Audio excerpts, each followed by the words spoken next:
Assalamualaikum warahmatullahi wabarakatuh.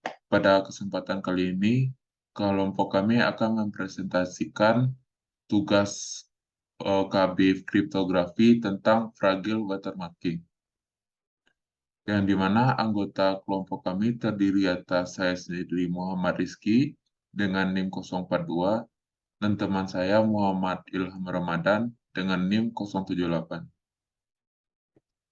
Dalam presentasi kami ini terdapat beberapa konten, yaitu pendahuluan, penerapan, algoritma, serta aplikasi terapan dari fragile watermarking.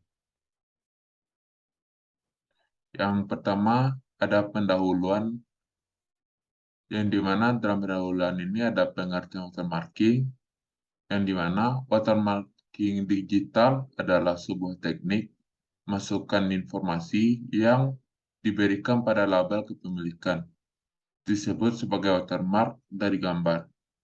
Watermarking dapat berupa informasi apapun, seperti teks dengan informasi hak cipta, gambar bermakna seperti logo, data biner, atau data acak.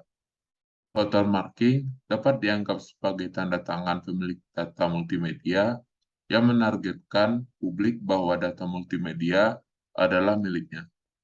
Inilah sebabnya mengapa watermarking adalah cara yang harus dilakukan guna memberikan perlindungan hak cipta atas produk multimedia tersebut.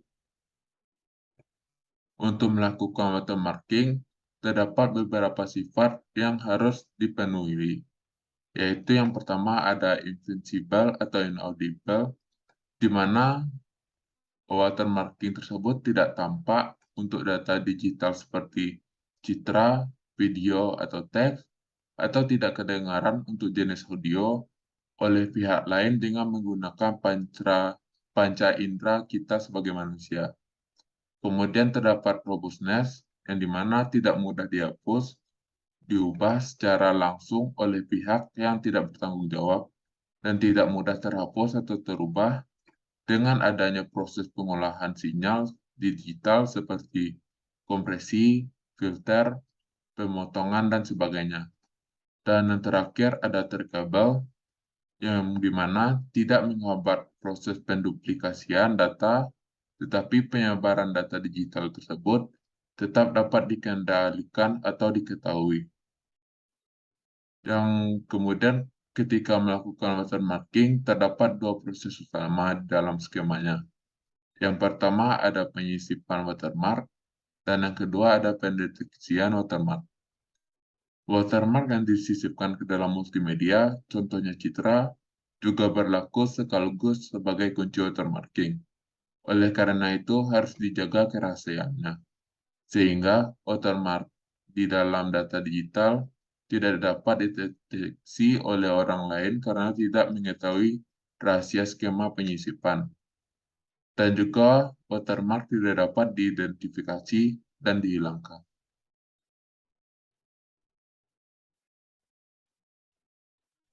Selanjutnya saya akan menjelaskan beberapa hal tentang sejarah watermarking. Watermarking ini kira-kira sudah ada selama 700 tahun. Pada akhir abad ke-13, sebuah pabrik kertas di Fabriano, Italia, membuat kertas berwatermark dengan menekan gambar atau teks yang dicetak ke kertas setengah jadi. Watermark akan tercetak ke kertas tersebut setelah kertas dikeringkan. Kertas ini biasa digunakan oleh seniman atau sastrawan untuk menulis karya mereka. Kertas yang telah diberi watermark juga digunakan untuk mengidentifikasi karya seni di atasnya sebagai milik mereka. Ide watermarking pada data digital atau biasa disebut digital watermarking dikembangkan di Jepang pada tahun 1900 dan di Swiss pada tahun 1993. Digital watermarking semakin berkembang sering dengan semakin luasnya penggunaan internet pada zaman sekarang. Boleh dilanjut? Kemudian kami akan membahas tentang fragile watermarking, yang dimana tujuan dari adanya fragile watermarking untuk menjaga integritas atau originalitas media digital, yang dimana fragile watermarking bersifat sensitif terhadap manipulasi. Mengautentikasi konten gambar sebagai autentikasi data dan bukti kepemilikan gambar, di mana watermark yang hilang atau diubah merupakan indikasi bahwa gambar telah rusak atau terjadi pemalsuan. Maka dari itu, dengan melakukan fragile watermarking, kita melakukan pembuktian keaslian dan tamper proofing. Kemudian terdapat penerapan.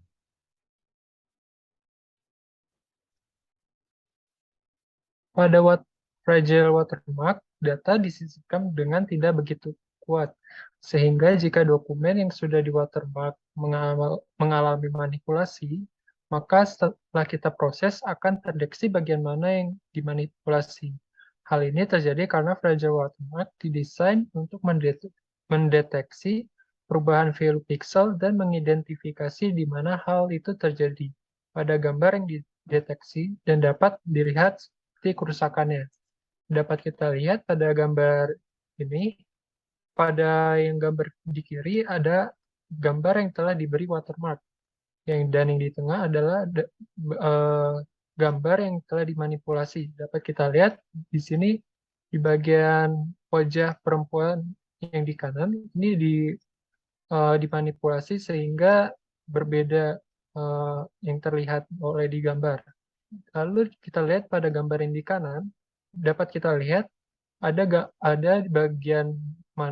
bagian yang telah rusak atau pixel warna-warna yang di wajah perempuan tidak terlihat. Dapat kita simpulkan di sini di wajah perempuan ini telah terusak oleh serangan-serangan dari data yang harusnya tidak terjadi. Boleh dilanjut? Ini contoh lainnya dapat kita lihat di gambar perempuan bertopi ini. Dilihat di gambar yang di kiri bawah telah ada kerusakan pada gambar tersebut yang di mana di bagian topi dan rambut perempuan tersebut.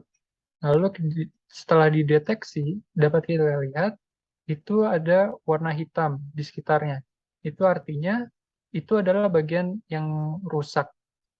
Lalu setelah itu dapat kita lihat gambar ini di final reconstruction-nya dapat kembali lagi.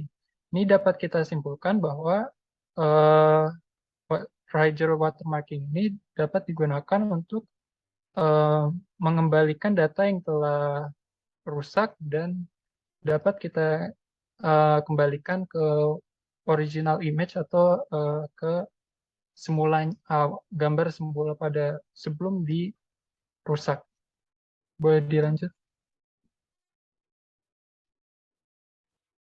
Nah, bagian konten selanjutnya adalah algoritma dari fragile watermarking.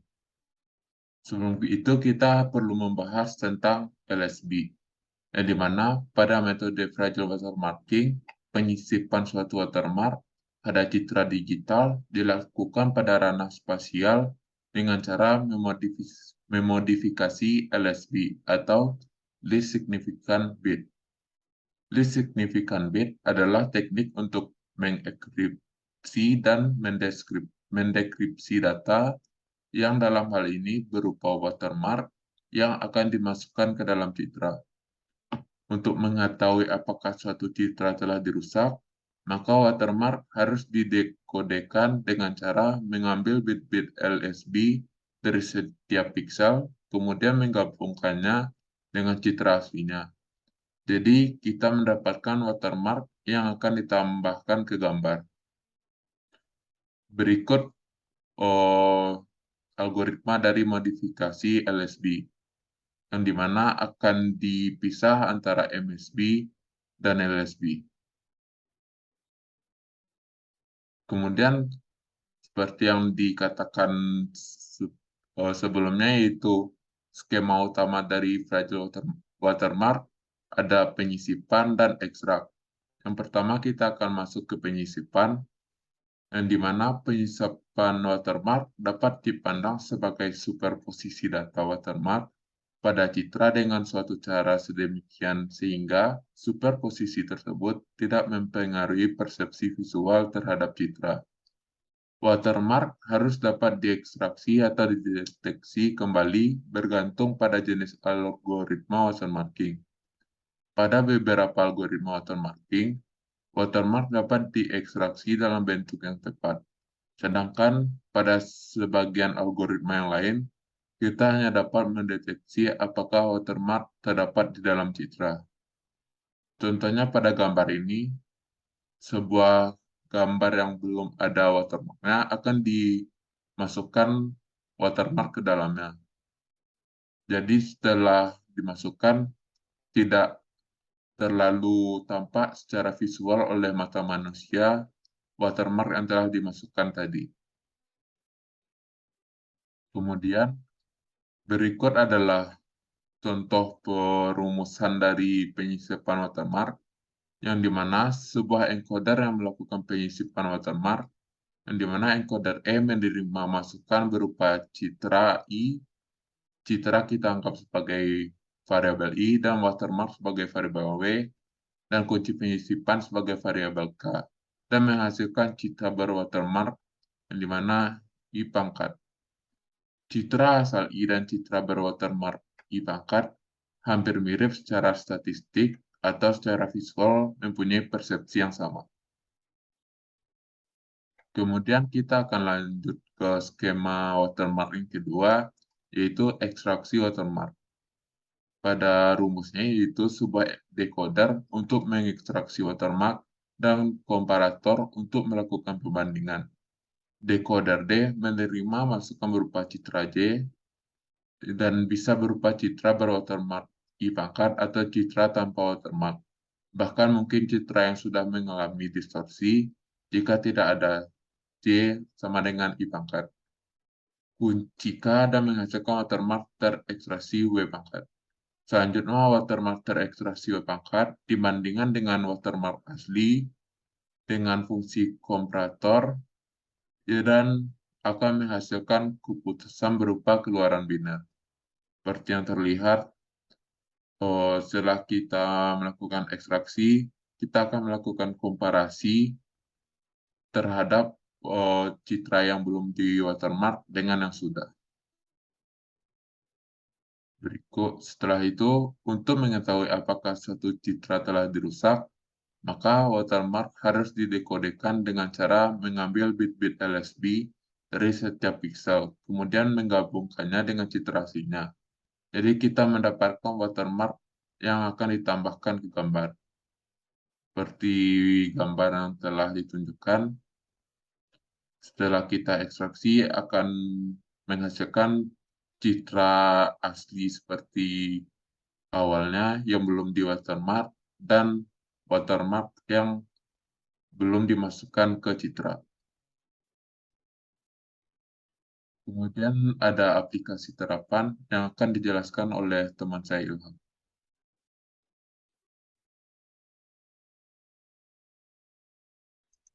Baik, selanjutnya aplikasi terapan. Di sini saya mengambil contoh di implementasi Fragile Watermark pada citra image RGB.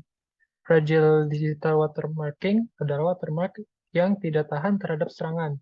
Sedikit serangan pada data akan mengakibatkan perbedaan antara watermark yang tersimpan dan watermark yang asli.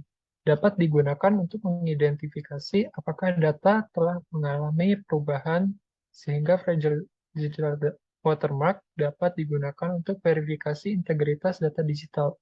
Pada umumnya, teknik watermark ini menggunakan STEGA0 LSB atau Least Significant Bit pada citra, kemudian diterapkan pada fragile watermarking. Penggambar atau seniman hanya perlu menyisipkan watermark pada karya yang telah dibuatnya. Watermark disisipkan ke dalam sebuah karya sehingga tidak terlihat oleh mata manusia. Gambar diedit sedikit pun juga watermark tetap terjaga. Boleh dilanjut. Nah, di sini saya akan menjelaskan contoh aplikasi Fragile Watermarking. Di sini kita lihat ada flowchart aplikasi Fragile Watermarking. Berikut di mana nantinya aplikasi ini akan melakukan encoding terhadap image yang akan diberi watermark. Alur kerja frame yang terjadi antara dijelaskan dan for chat ini.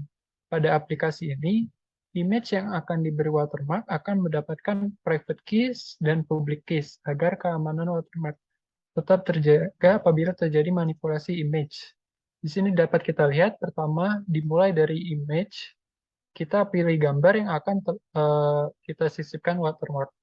Lalu kita pilih image lain untuk watermarknya. Lalu selanjutnya akan keysnya digenerasi, lalu di encode, lalu uh, muncullah hasil gambar yang telah di watermark. Boleh dilanjut. Nah, di sini dapat kita lihat selanjutnya berikut ini contoh aplikasi fragile watermarking. Dapat dilihat pada gambar pertama menunjukkan gambar yang akan diberi watermark pada form source image dan pilih gambar watermark pada watermark image yang lalu di-generate key agar gambar yang diberi watermark aman dari manipulasi image.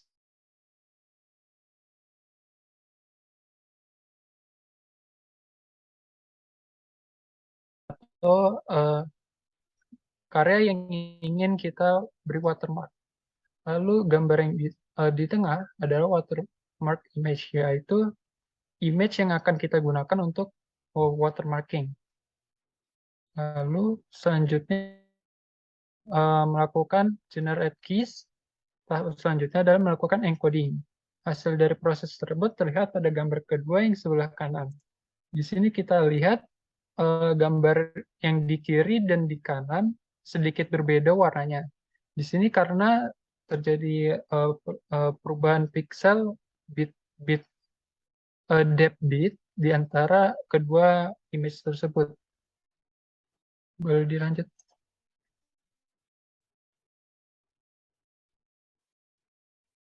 Nah, berikut ini adalah bukti dari pengerjaan aplikasi tersebut.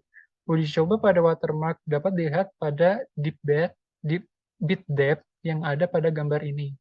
Terlihat jumlah bit depth pada gambar yang telah diberi watermark dengan bit depth 32 berbeda dengan jumlah bit depth pada gambar sebelumnya yang belum diberi watermark yaitu 24.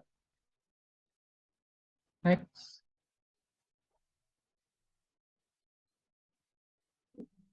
Ya, selanjutnya aplikasi terapan kedua itu uji coba penggantian warna.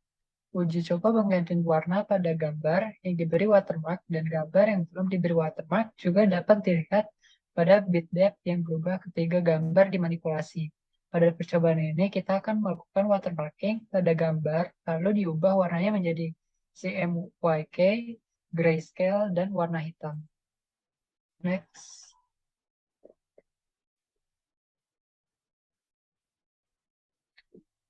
Nah, berikut ini gambar yang telah diberi watermark dan diubah warnanya menjadi CMYK, grayscale, dan diberi warna hitam. Yang di atas merupakan gambar yang diubah warnanya menjadi CMYK. Yang kiri bawah diubah menjadi grayscale, dan yang kanan bawah diubah berwarna hitam. Lalu kita periksa pixel value-nya pada slide selanjutnya. Next.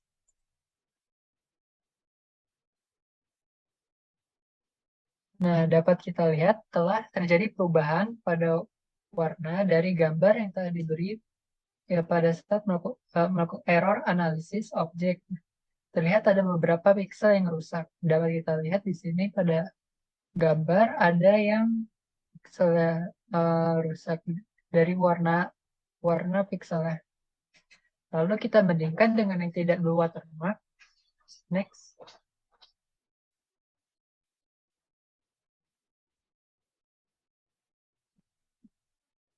Nah, pada gambar ini tidak terdapat pixel atau bit yang hancur karena tidak ada watermark di dalam image tersebut. Next.